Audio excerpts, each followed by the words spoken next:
right? I've heard, I've seen maps. You can look it up. Get a car, drive it into a garage, close the garage door. Get a block of ice, a fish tank, and a plant. And make sure the car you drive is like a 1989 clunker, some piece of shit like ex-cop car from the 80s. You know what I mean? Now, the garage represents the planet Earth. The car represents every car on the face of the Earth, and you're you. Roll down all the windows, turn the ignition on, and sit there for a couple hours. You tell me if it gets any warmer, if that block of ice disappears, or if the plant dies, and how the fish are doing at the end of it. Thin the herd. Thin the herd. Drives me batty. It's, you know, all New Yorkers here, the other teabagger thing that really fucking hogs me off. Anyway, when you hear, like, well, a couple things. Let's start with racism. Do you remember when these teabagger rallies were happening in Washington, and there were like black congressmen walking into work, getting called the N-word by teabaggers and all this kind of shit? All these like white supremacist people, I've never understood.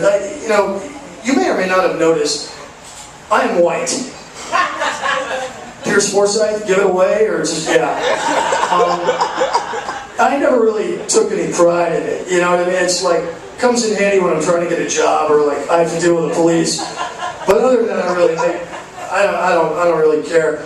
But again, all the white supremacists I see, like, not a PhD in the bunch, short, fat, bald, but before 30, toothless, IQs about like fucking 50, like, you think supreme, like above all others, you know what I mean? Like, if you were to take Stephen Hawking's brain and put it in Brad Pitt's body, supreme white guy, I think, pretty supreme. You know, I just, you know, like, take Martin Luther King's brain, put it in Tate Diggs' body, okay? Supreme black guy. You get the idea. These Forrest Gump chromosome-based motherfuckers, I don't think qualify. The other thing is, New Yorkers here, I'm assuming, okay? New York? Mostly, yeah, everyone? Tell me if you've ever encountered this. On the news or anywhere else. Some fat trailer park piece of shit in the South telling you what to think about terrorism and 9/11 and national security. It's like, well, you know, y'all familiar with 9/11? You know what, as it turns out, Cletus, I am. I was actually here on 9/11. I had to smell the dust for 2 weeks. I had to hear sirens nonstop for 3 months. I had to walk by 18 funerals every day on my way home from work and see the National fucking Guard on my goddamn street corner. And I'm sure your swamp and your trailer were really strongly affected by 9/11. Last I heard, Al-Qaeda hadn't exactly declared jihad on frogs and gators. They're going to be just fine. All these people too, they're afraid the government's going to come and take their guns. Like, I don't own a gun, I'm not allowed. I drink, I have a bad temper, and good aim. I like knives, they're quiet. But again, all these people are constantly afraid the government's going to come and take their guns and take all their shit. Like, Cletus, you don't have anything anybody wants.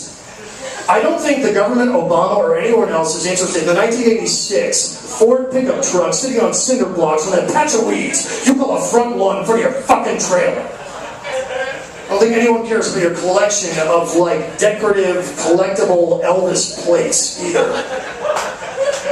Drives me fucking batty. Absolutely hate it. What was the other? There was some other teabag shit that pissed me off recently. There was this, oh, give me a second, it'll fucking